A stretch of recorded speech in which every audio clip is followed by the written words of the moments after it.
We also have continuing coverage this evening on the oil spill off the coast at Plaquemines Parish. The leak was first spotted Thursday morning, 19 miles east of the mouth of Maine Pass. On Friday, we reported that 1.1 million gallons of crude oil could have been released before that pipeline was shut off. That's about a tenth the size of the Exxon Valdez spill. Well, good evening, everyone, and thanks for joining us. I'm Sharice Gibson. And I'm Katie Moore. Several agencies are working to clean up that oil spill, including the pipeline's owner. A press conference was held this morning to give the public an update. David Hammer joining us now in studio. He was there all morning with an update. David.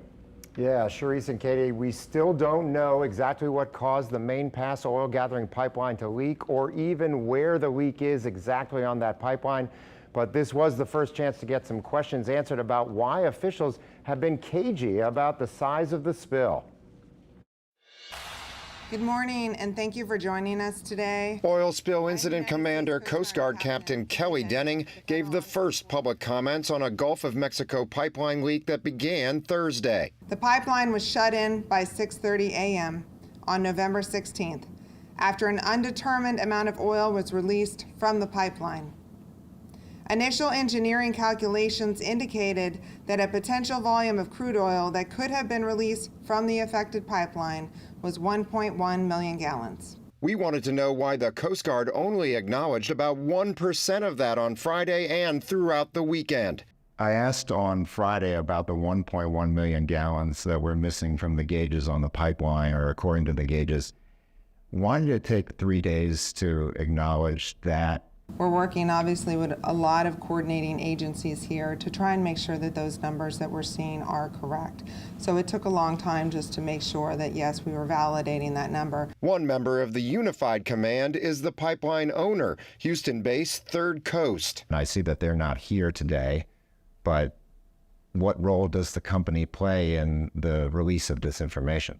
They've done everything that we in the state have asked of them, but we don't know that they are, in fact, the responsible party. They're a suspected responsible party, but we won't know until we find the source. Remote submarines are still searching miles of pipe buried below the mudline in hundreds of feet of water, looking for the source of the leak.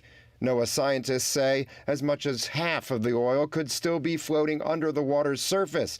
The good news is what did reach the surface has dissipated and moved further offshore.